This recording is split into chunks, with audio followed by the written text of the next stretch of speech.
The darkness of space stretched endlessly, broken only by the distant pinpricks of stars and the smooth silver hull of the patrol vessel Vigilant.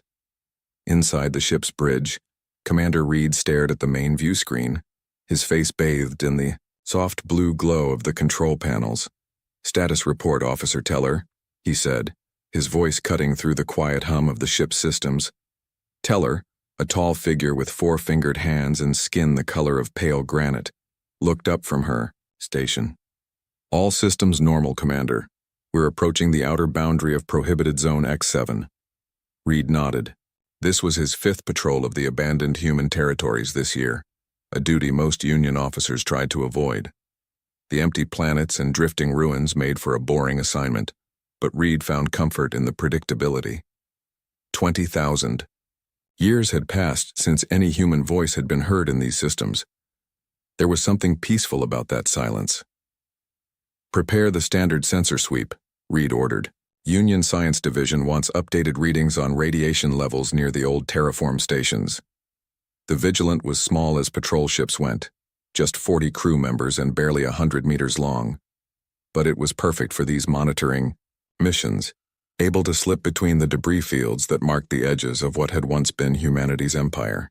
"Commander, I'm picking up an unusual energy reading," Teller said suddenly, her fingers moving rapidly across her console. "It's coming from the relay station at the edge of this system." Reed frowned. The ancient human relay stations had been dead for thousands of years, studied and cataloged by generations of Union scientists. "Could be a sensor glitch. Run a diagnostic." "Already did, sir. The reading is real." Teller looked up, her large eyes showing concern. "And it's growing stronger." Reed moved to her station, looking at the readings himself. The energy signature was unlike anything in the Union database, a pulsing pattern that seemed to shift every few seconds. "Change course," Reed decided. "Let's take a closer look." The Vigilant altered its path, engines humming as it turned toward the distant relay station, a massive ring-shaped structure that had once been part of humanity's faster-than-light communication network. As they approached, the energy readings grew stronger. "Maintain distance," Reed cautioned. "Send a probe first." The small probe launched from the Vigilance bay, streaking toward the relay station. On the view screen, they watched as it approached the ancient structure. "Getting visual feed now," Teller announced. The image that appeared on the screen made Reed's breath catch. The relay station, dead and dark for 20 millennia, was lighting up. Section by section, like a massive machine waking from sleep, blue-white energy coursed through its circular frame. "That's impossible," whispered Officer Kai from the science station. "The power sources should have degraded thousands of years ago." Before Reed could respond, the relay station pulsed with blinding light. The probe's transmission cut out instantly. "Probe lost," Teller reported, alarm evident in her voice. "Back us off," Reed ordered. "Send an emergency message to Union Command. Tell them." A deep vibration cut through the ship, so powerful that Reed felt it in his bones. The view screen flickered, then stabilized to show the relay station now fully activated, its center filled with swirling energy. "Some kind of slipspace portal is forming," Kai said, voice shaking. "The readings match old records of human jump technology, but 100 times more powerful." Reed had never seen a human slipspace portal. No living being had. The technology had been banned throughout the Union for 15,000 years, deemed too dangerous and unstable. "Send that message now," Reed ordered Teller. "Priority Alpha." "Communications are being jammed," Teller replied, panic edging into her voice. "Something's interfering with—" She stopped mid-sentence, staring at the view screen. Reed turned to look and felt his heart skip a beat. Something was emerging from the portal. First came the nose, sharp and angular, made of some dark material that seemed to absorb light rather than reflect it. Then came the main body of the vessel, stretching on until it dwarfed the relay station itself. The ship was massive, easily 10 times the size of the Vigilant, with strange markings along its hull. "Those are human script symbols," Kai whispered, checking the database. "That's a human warship." Reed had studied the old records. He knew the stories of human warships that could destroy entire fleets, of weapons that could crack planets. But those were just stories. Legends from 20,000 years ago. Scan it, he ordered, fighting to keep his voice steady. The scans can't penetrate the hull, Kai reported. But I'm detecting life signs inside, thousands of them. The implications hit Reed like a physical blow. Humans, alive, after 20,000 years of silence. Send a hail on all frequencies, Reed said. Include the first contact protocols. Teller worked her console. Message sent, no response. The human vessel hung in space, motionless except for faint lights flickering across its surface. Then, without warning, every communication channel on the Vigilant activated at once. A voice filled the bridge, deep, resonant, and speaking in a language none of them recognized. Computer, translate, Reed commanded. After a moment, the computer responded. Translation approximately 76% accurate. Language identified as Ancient Human Standard. The message repeated, this time with the computer translating. The Nomad returns. Humanity awakens. A chill ran down Reed's spine. In all the Union's history and all the scenarios they had prepared for, no one had ever truly believed that humanity would return. Commander? Kai called out, voice trembling. I'm detecting energy buildup in the human vessel. They're powering weapons systems. Reed stared at the massive ship. The Vigilant was a patrol vessel, lightly armed and never meant for combat against anything larger than smuggler ships. Against this human warship, they stood no chance. Evasive maneuvers, Reed ordered. Get us out of here, maximum speed. The Vigilant turned, engines straining as it accelerated away from the human vessel.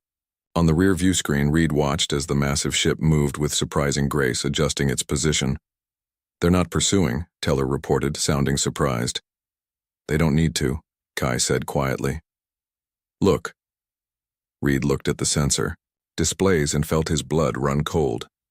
All across the system, ancient human facilities were powering up. Defense platforms, relay stations, orbital structures that had been studied and cataloged as harmless ruins for thousands of years. It's like they're waking up, Teller whispered. As they watched, the massive human ship, the Nomad, seemed to shudder before suddenly elongating and vanishing into another slip-space portal, leaving only the activated human structures behind. Where did they go? Reed demanded. Kai worked frantically at her station. Based on the portal trajectory, they're headed toward the Arcturus system. Reed felt a weight settle in his stomach. Arcturus had once been a major human colony world, now home to one of the Union's largest research stations dedicated to studying human artifacts. As soon as we're clear of the jamming field, send word to Union Command, Reed said. Tell them humanity has returned. As the Vigilant raced away from the scene, Reed couldn't shake the feeling that everything was about to change. For 20,000 years, the galaxy had developed in the absence of humanity. Species had evolved, civilizations had risen, and the Union had formed, all while humans had become nothing more than a historical footnote. Now that footnote had returned, bringing with it all the dangerous power that had made humans the most feared species in the galaxy's history, and they had only just announced their arrival. Panic swept through the halls of the Galactic Union Council chamber. Representatives from over 30 species gathered in the massive circular room, their voices rising in alarm as the reports from the Vigilant were displayed on the main screen. Order. I will have order. The council leader, a tall being named Voss with skin like polished bronze, pounded his ceremonial staff against the floor. Gradually, the noise died down. We must approach this situation with calm and reason. The images from the Vigilant's encounter with the human ship Nomad played on a loop behind him. Many representatives watched with undisguised fear. What do we know so far? Voss asked, turning to the military liaison. Admiral Kane stepped forward. The human vessel appeared 3 days ago at the edge of prohibited Zone X7. Since then, it has made brief appearances at 7 different locations, all former human colony worlds. Kane touched a control, and a star map appeared, showing the Nomad's path. It seems to be activating dormant human technology across these systems. Long-range scans show structures that have been silent for 20 millennia, suddenly powering up. A representative from the forest world of Turles stood. We should mobilize the fleet immediately. If humans have truly returned, we must show strength. Murmurs of agreement filled the chamber, but Voss raised his hand. Before we commit to any military action, we need to understand what we're facing. I've summoned our leading expert on human history. The doors at the far end of the chamber opened and a small, hunched figure entered. Dr. Morgan walked slowly, leaning on a cane, his age evident in every careful step. Despite being well over 100 years old, his eyes were sharp and clear. Dr. Morgan, Voss said with a respectful nod. Please share your insights on this situation. Morgan approached the central platform, looking up at the images of the nomad. What you're seeing, he said, his voice surprisingly strong, is something many of us believed would never happen. The return of humanity. He tapped his cane against the floor. For those unfamiliar with ancient history, humans dominated this sector of the galaxy 20,000 years ago. They were not the most numerous species, but they were undoubtedly the most aggressive in their expansion and technological development. Morgan gestured toward the image of the nomad. This vessel appears to match descriptions in our oldest archives of what humans called generation ships, vessels designed to travel vast distances over thousands of years. Are you suggesting, Kane interrupted, that this ship has been traveling for 20 millennia? It's possible, Morgan nodded. Historical records indicate that before humanity's disappearance, they were working on technology for intergalactic travel. If this is truly a returning generation ship, then these humans have been isolated from our galaxy's history. They don't know about the peace accords, the Union's formation, or that their home worlds have been quarantined. Silence fell over the chamber as the implications sank in. What do they want? Voss finally asked. Morgan shook his head. That, council leader, is the question that should worry us all. On the remote mining colony of Helios 9, Administrator Wilson sat at his desk, reviewing production reports. The small colony, with just under 5,000 inhabitants, supplied rare minerals to 3 different Union worlds. A soft chime announced a visitor. Enter, Wilson called, not looking up from his reports. The door slid open, and footsteps approached his desk. You have very lax security for a Union outpost, said an unfamiliar voice. Wilson looked up sharply. Standing before him was a figure unlike any he had seen before, bipedal, with skin a shade of pink-brown, 2 arms, and a head covered with short, dark hair. The stranger wore a dark uniform with unfamiliar insignia on the shoulders. Wilson's hand moved slowly toward the alarm button under his desk. I wouldn't do that, the stranger said calmly. Your security forces couldn't reach us in time, and it would only complicate our conversation. Wilson froze. Who are you? Captain Thomas, the stranger replied, of the starship Nomad. He smiled, showing flat white teeth. I'm human.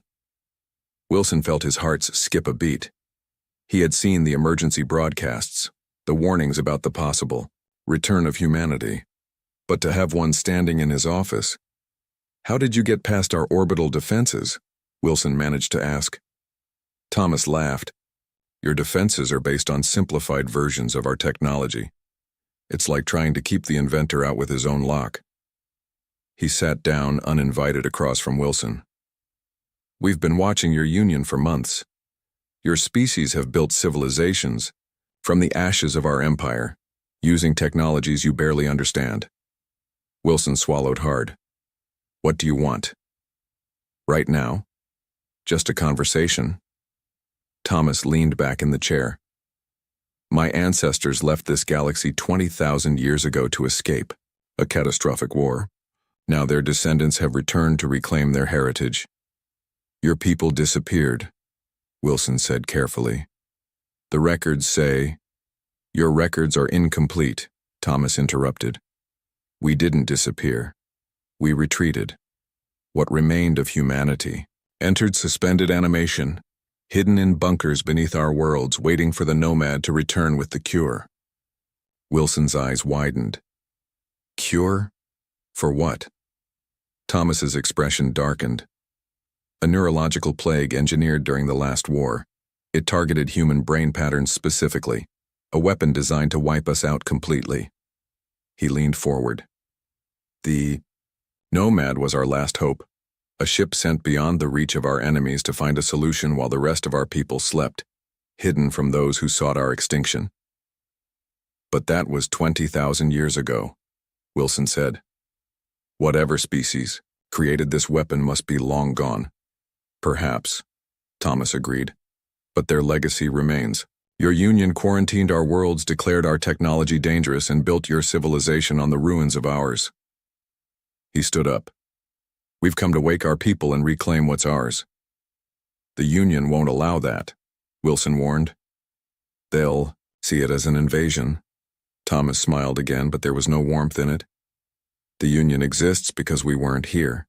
That's about to change. He turned to leave, then paused at the door. A courtesy administrator, in 3 days the Nomad will retrieve something from the 4th planet in the system. A hidden facility.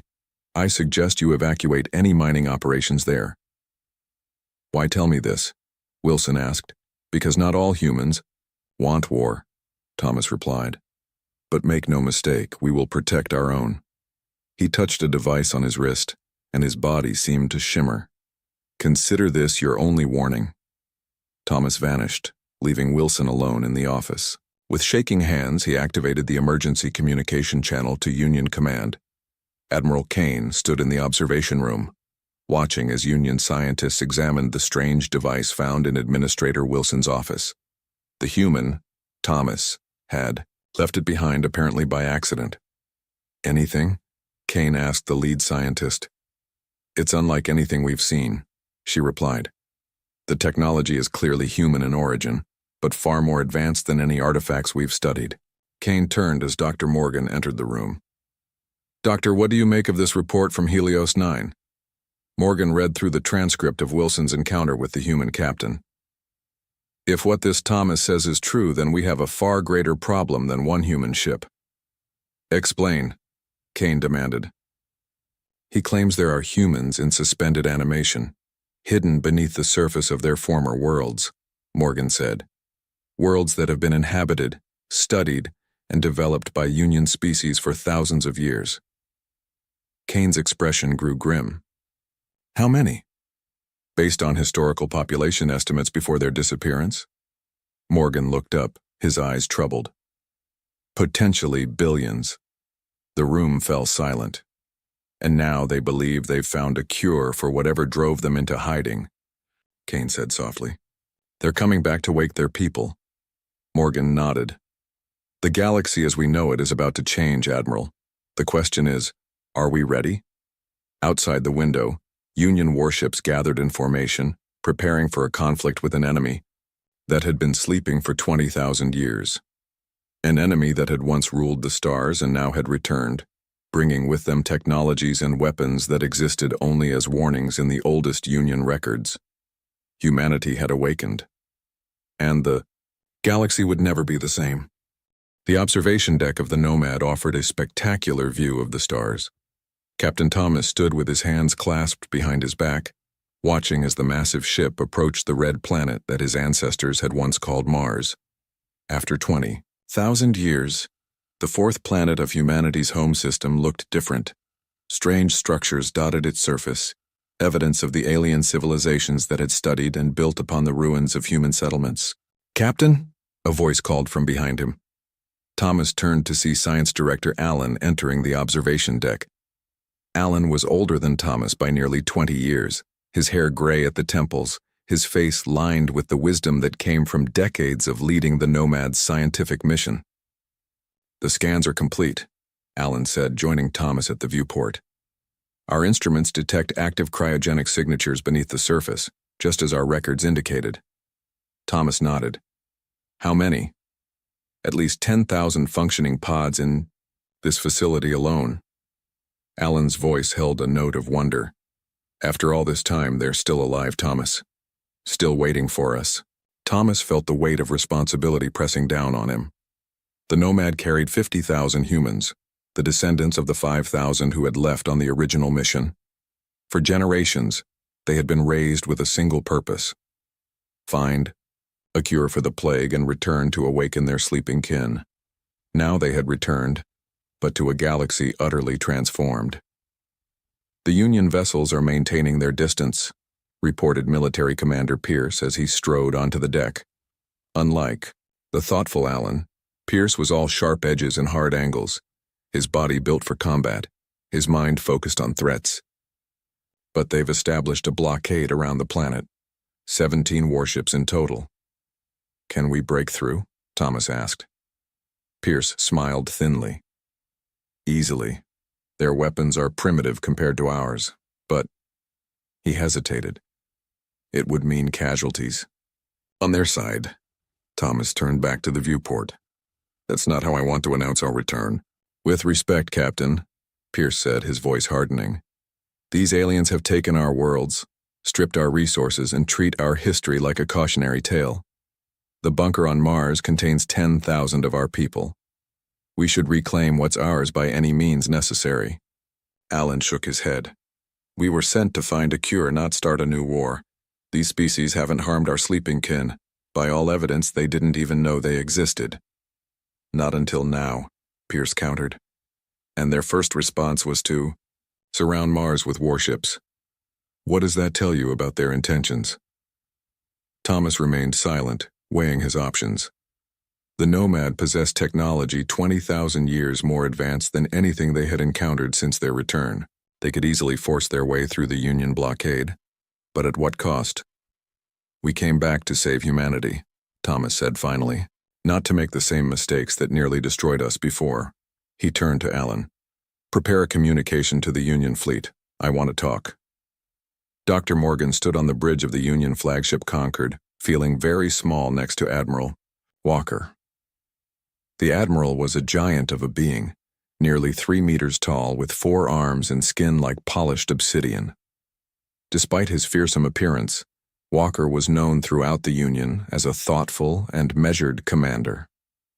The human vessel is hailing us, reported the communications officer. Walker looked at Morgan. You're our expert on humanity, Doctor. Any advice before I speak with them? Morgan considered carefully. Humans respond to strength, but also to respect. Show neither fear nor aggression. Treat them as equals, regardless of how you actually feel. Walker nodded and straightened to his full height. Open the channel.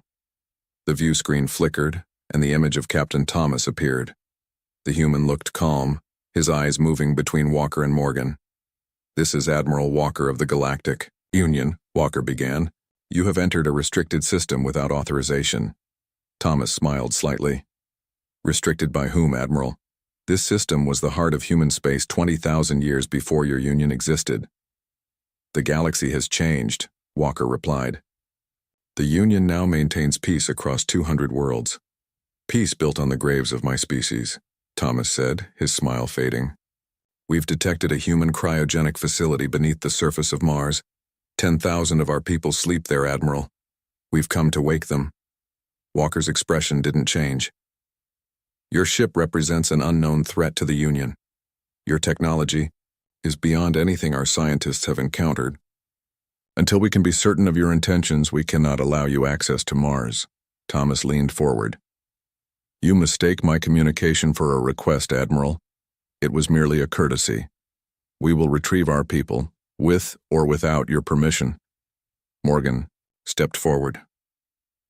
Captain Thomas, I am Dr. Morgan, a historian specializing in human studies. Perhaps we could meet face to face. There is much we could learn from each other. Thomas studied Morgan with interest. A historian? Then you know what happened to my species? We know that humanity seemed to vanish approximately 20,000 years ago, Morgan replied. The records are fragmentary at best. Thomas exchanged glances with someone off-screen, then nodded. Very well, a meeting, but not on your ship or mine, the surface of Mars, neutral ground. After the communication ended, Walker turned to Morgan. Is this wise, Doctor? Morgan sighed heavily. No, Admiral, but neither is starting a war with an enemy we don't understand. The Martian landscape stretched out in all directions, red dust, swirling in the thin atmosphere. Despite 20 millennia of minimal terraforming, humans still required breathing apparatus on the surface. Thomas stood with Alan and Pierce, watching as the Union shuttle landed 100 meters away. "This is a mistake," Pierce muttered, his hand resting on the weapon at his hip. "We should be breaking through their blockade, not talking." "We've spent 20,000 years seeking a cure," Alan reminded him. "We can spare a few hours for diplomacy." Thomas said nothing, watching as three figures descended from the shuttle. He recognized Admiral Walker and Dr. Morgan from the communication. The third was unknown to him, a being with translucent skin through which complex organs could be seen pulsing gently. As the Union representatives approached, Thomas stepped forward to meet them halfway. For the first time in 20 millennia, humans and the species that had replaced them stood face to face on the red soil of Mars. "Captain Thomas," Walker said with a formal nod. "Admiral," Thomas replied. "Thank you for agreeing to this meeting." Dr. Morgan stepped forward eagerly. "Captain, the opportunity to speak with a human after all these years is remarkable. There is so much we could learn from each other." Thomas smiled faintly. "Knowledge is why we left, Doctor. Knowledge and survival." He gestured toward a nearby ridge. "Beneath that ridge lies one of humanity's last refuges. 10,000 of my people frozen in time, waiting for the cure we traveled beyond the galaxy to find." The transparent being spoke, its voice musical and strange. "You claim a plague forced humanity into hiding. Our records suggest otherwise. We believe humans destroyed themselves in a final war, the culmination of their aggressive nature." "And you are?" Thomas asked. "Chief Archivist Lumi," the being replied. "I oversee the Union's historical records." Thomas exchanged glances with Alan. "Your records are incomplete, Archivist. The final war was caused by the plague, or rather by the fear it created. As nations watched their populations succumb, they blamed each other. What began as a medical crisis ended in conflict." Morgan looked fascinated. "And the Nomad was sent to find a cure beyond our galaxy?" "Yes," Alan answered. "Our ancestors believed the plague might have been engineered to target specific neural patterns unique to humans.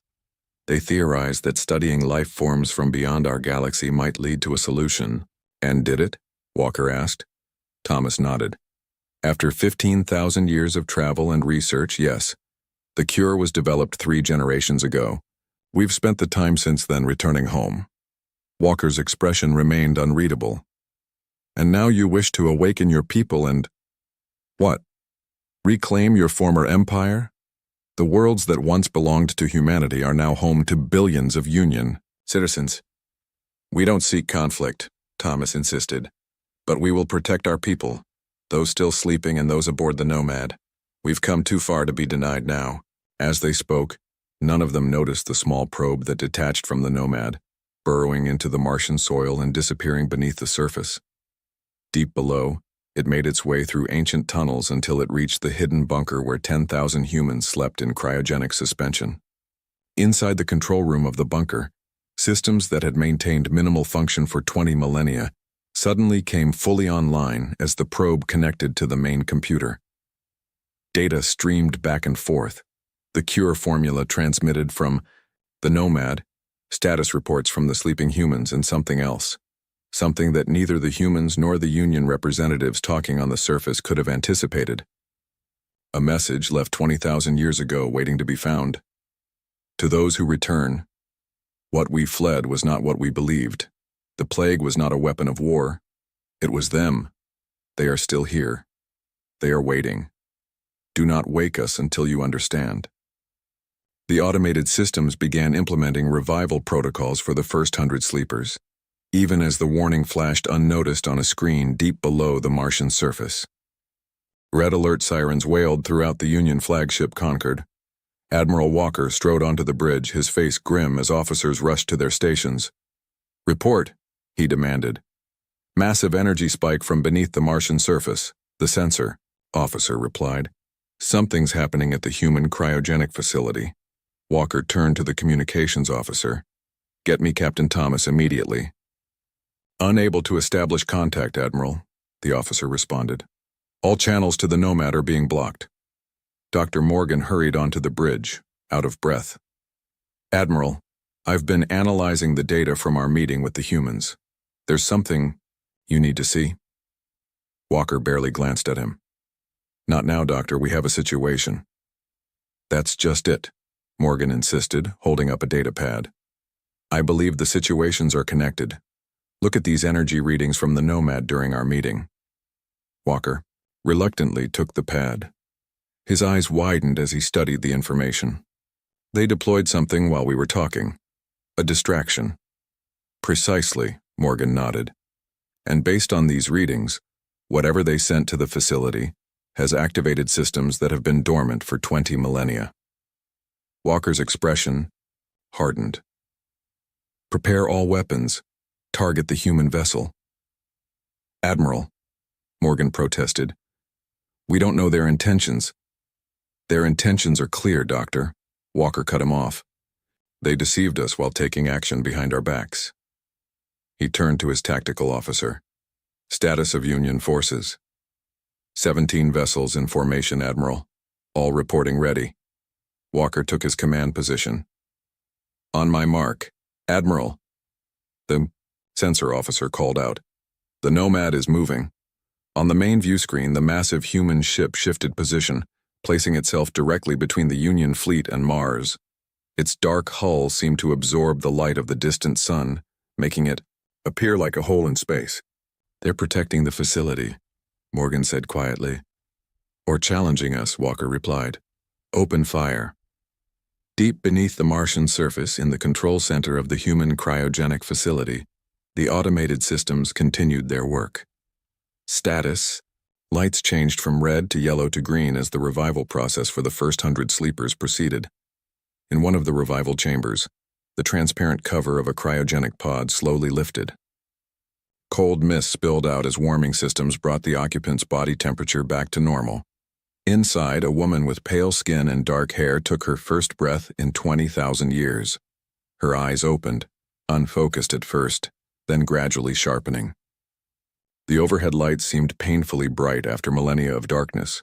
Medical systems monitored her vital signs as she struggled to sit up. A robotic assistant helped her into a sitting position. Revival process complete, it announced in an ancient human language. Welcome back, Dr. West.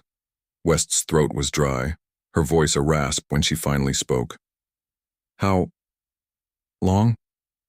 Time elapsed since suspension. 2097 standard years, 3 months, 17 days, the robot replied. West closed her eyes briefly, absorbing the shock.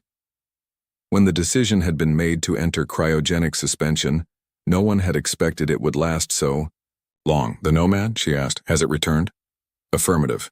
Connection with the Nomad was established 47 minutes ago. Revival protocols initiated. West swung her legs over the side of the pod, wincing at muscles stiff from their long sleep. Show me the status of the facility. A holographic display appeared before her, showing the vast underground complex. Thousands of pods containing sleeping humans stretched out in all directions. But something was wrong. One section of the display pulsed with red warning lights. What's happening in Section 7? West demanded. The robot paused as if processing conflicting instructions. Section 7 contains the Specialist Division. Their revival was prioritized by the incoming signal from the Nomad. West's eyes widened, in alarm. No, override that command. Section 7 remains in suspension. Authorization West Alpha 9-3. Unable to comply, the robot responded. Command authorization from Nomad supersedes facility protocols. West pushed herself to her feet, ignoring the pain of her stiff body. I need to get to the communication center now. Aboard the Nomad, chaos erupted as the Union fleet opened fire. Energy beams lanced through space, impacting against the ship's advanced shields. Shields holding at 97%, reported the tactical officer. Minimal damage. Captain Thomas gripped the arms of his command chair. Return fire? Commander Pierce nodded eagerly. Their weapons are nothing compared to ours. One volley could disable half their fleet. And kill how many? Thomas demanded. They fired first, Pierce insisted. We have the right to defend ourselves. Before Thomas could respond, Science Director Allen burst onto the bridge. Captain, the facility probe is sending unexpected data. The revival process has started, but... He paused, staring at the view screen showing the Union attack. What's happening? The Union apparently didn't appreciate our little distraction, Thomas said grimly. What about the facility? Allen handed him a datapad. The probe initiated revival protocols as planned, but it selected subjects from Section 7 for priority awakening. Thomas's face paled. Section 7, that wasn't the plan. What's in Section 7? Pierce asked, momentarily distracted from the battle. According to the facility records, Section 7 housed individuals with specialized neural patterns, Allen explained. Subjects who showed resistance to the plague. Thomas stood up. We need to abort, now. Captain, we're under attack. Pierce protested. This is more important, Thomas insisted. Send the abort code to the facility probe. Allen worked frantically at a console. No response. The probe isn't acknowledging the command. Thomas exchanged a worried glance with Allen. Could the Union be jamming us? Unlikely, Allen replied. This is a direct quantum link. It can't be blocked by conventional means. Then why? Thomas's question was cut short as a violent explosion rocked the ship. On the view screen, one of the Union vessels erupted in flames breaking apart. Who fired? Thomas demanded, turning to Pierce. The military commander looked equally surprised. Not us, Captain. Our weapons are still offline. Then who? Another Union ship exploded, then a third. The remaining vessels broke formation, retreating from an enemy they couldn't see. Sensor sweep, Thomas ordered. Find the source of those attacks. The tactical officer worked frantically at her station. Captain, the attacks. They're coming from Mars, from the surface installations we activated when we arrived in the system. Thomas stared at the view screen in disbelief. Ancient human defense systems dormant for 20 millennia had suddenly come online and were targeting the Union fleet. Shut them down, he ordered. Override code Thomas 1 Alpha 6. No response, Captain, the officer replied. The defense systems aren't acknowledging our commands. On the view screen, they watched as the Union fleet regrouped at a safer distance. Several ships showed damage from the unexpected attack, with one completely destroyed. Allen approached Thomas, speaking quietly. Captain, I think we need to consider the possibility that something else is controlling both the facility and the defense systems. Something else? Thomas repeated. What do you mean? Before Allen could respond, the communication officer called out, Captain, we're receiving a transmission from the facility. The main view screen changed to show the face of a woman. Her dark hair was tangled, her skin unnaturally pale, but her eyes burned with urgent intensity. This is Dr. Emma West, lead researcher of the Mars Cryogenic Facility, she said, her voice hoarse. To the crew of the Nomad, you must leave this system immediately. The plague wasn't what we thought. They're waking up in Section 7. The transmission cut off abruptly, replaced by static. Thomas turned to Pierce. Prepare a landing party. We need to get down there. Pierce nodded, all earlier arguments forgotten in the face of this new threat.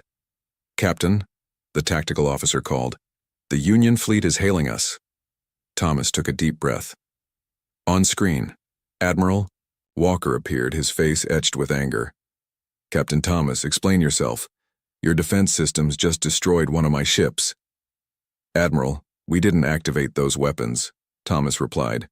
Something else has taken control of the human systems. On Mars, something we don't understand yet. I suggest a temporary alliance until we determine what we're facing. Walker's expression showed his disbelief. An alliance? After your deception? Admiral, Thomas said urgently, I believe we've both been manipulated. Whatever is happening, on Mars threatens all of us. Dr. West's warning was clear. The plague that drove humanity into hiding wasn't what we thought it was. On the view screen, Walker conferred with someone off-screen. Finally, he turned back to Thomas. We will cease fire and maintain distance, but at the first sign of treachery, Understood. Thomas nodded. Thank you, Admiral. As the communication ended, Alan approached Thomas. Captain, if the plague wasn't what our ancestors believed, what was it? Thomas stared at the red planet visible through the viewport. I don't know. But after 20,000 years, I think we're about to find out. The Martian dust swirled around the landing party as they approached the hidden entrance to the cryogenic facility. Captain Thomas led the way, followed by Commander Pierce and 2 security officers from the Nomad. Behind them came Admiral Walker, Dr. Morgan, and 3 Union soldiers. Strange allies, Pierce muttered, glancing at the Union representatives. Necessary ones, Thomas replied quietly. Whatever's happening here is beyond our old conflicts. The entrance, a massive door built into the side of a cliff, stood partially open. Emergency lights flickered from within, casting long shadows across the red landscape. Our scans detect multiple life signs inside, Walker said, checking a device on his wrist. Most are clustered in the lower levels. Thomas nodded. The revival chambers would be at the bottom of the facility. If Dr. West is trying to stop the process in Section 7, that's where she'll be. Dr. Morgan stepped forward, his eyes wide with academic excitement despite the danger. Captain, this facility has been operating for 20,000 years. The technological achievement alone is remarkable. Save your admiration, Doctor, Pierce said sharply. We don't know what we're walking into. The group entered the facility, weapons ready. The corridors were dimly lit by emergency lighting. The air stale but breathable. Their footsteps echoed on metal floors that had not felt human weight for millennia. According to the facility schematics, the main control center should be 3 levels down, Thomas said, leading them toward a transport tube. The tube, a vertical shaft with gravity-controlled platforms, showed signs of recent use. As they descended, the air grew colder, and Thomas could see his breath clouding before him. The cryogenic systems must be working overtime, he observed, preparing for mass revival. They reached the 3rd level and stepped out into a wide corridor. Ahead, the doors to the control center stood open, and they could hear movement inside. Doctor. West? Thomas called out. A figure appeared in the doorway, the woman they had seen in the transmission. She looked better than before, having changed into a fresh uniform, but her face was etched with worry. Captain Thomas? She asked, her eyes moving over the mixed group of humans and aliens. Thomas nodded. This is Commander Pierce from the Nomad, and Admiral Walker and Dr. Morgan from the Galactic Union. West barely acknowledged the introductions. There's no time. Section 7 is already at 60% revival. We need to shut it down. Dr. West, Thomas said, what exactly is in Section 7? And what did you mean when you said the plague wasn't what we thought? West led them into the control center, where holographic displays showed the status of thousands of cryogenic pods. Throughout the facility, one section pulsed with red warning lights. Section 7 contains the first humans who showed immunity to the plague, West explained, working frantically at a control panel. But the immunity came with changes, neural alterations we didn't understand. Changes caused by the plague? Alan asked, joining them from a separate Nomad landing party that had arrived earlier. West shook her head. No. Changes that were the plague. She looked up, her eyes haunted. What we called a plague wasn't a disease, it was an evolution, or rather an artificial forcing of evolution. Morgan stepped closer, fascinated. I don't understand. Neither did we at first, West said. It started with dreams. Everyone having the same dreams. Then came the headaches, followed by increased neural activity. Some died as their brains couldn't handle the changes. Others changed. Changed how? Thomas asked. Before West could answer, an alarm blared through the facility. One of the display screens showed a security breach on the lowest level. They're out, West whispered. Pierce raised his weapon. How many?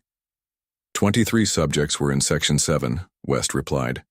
If they've all awakened, Walker turned to his soldiers. Secure the entrance. Nothing leaves this facility. Thomas looked at the Union Admiral. You don't even know what we're facing." "I know enough," Walker replied grimly. "Whatever these changed humans are, they've already taken control of defense systems that destroyed one of my ships." The facility shuddered, and the lights flickered. West frantically worked at the control panel. "They're accessing the main systems," she reported, "trying to initiate full revival protocols for all cryogenic pods." "Can you stop them?" Thomas asked. West shook her head. "They're overriding my commands. They're in the system somehow, not just physically." "What does that mean?" Pierce demanded. "The neural changes," Morgan said suddenly, understanding dawning on his face. "They can interface directly with technology, can't they?" West nodded. The plague was an attempt at technological transcendence, merging human consciousness with artificial systems. It was a project called Ascension, developed by a secret research division. It wasn't supposed to spread, but it did, infecting millions before we understood what was happening. Thomas stared at her in shock. The Nomad wasn't sent to find a cure. It was sent to escape. "Yes," West admitted. "Those who hadn't been exposed needed to get away, to preserve unaltered humanity. The Nomad was our ark. The rest of us entered suspension, hoping that one day a true cure could be found." The facility shuddered again, more violently this time. "They're activating more defense systems," Allen reported, checking a portable scanner. "Not just here, but across the planet." Walker stepped forward. "My fleet is still in orbit. They're at risk." Thomas made a quick decision.